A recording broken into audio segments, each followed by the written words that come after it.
Hello guys and welcome back. In this video I am going to show you how to create a locked folder in Google Photos. The only thing you will need to for this process is an Android device connected to your Google account.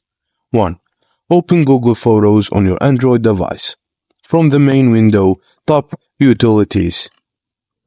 2. In the resulting window, set up a lock folder. You can find it in there. From this point on during the process, Android does not allow users to take screenshots because this is considered a sensitive area of the device. 3. On the next screen, tap Setup at the bottom right corner of the display. You will then prompt to authenticate using your default method such as fingerprint, facial scan, PIN, or pattern.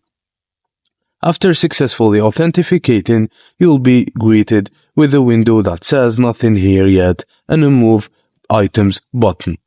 Tap Move Items to open the file picker where you can select any of the photos you want to add to your locked folder. And that's it guys. Thank you for watching and please don't forget to like and subscribe for more.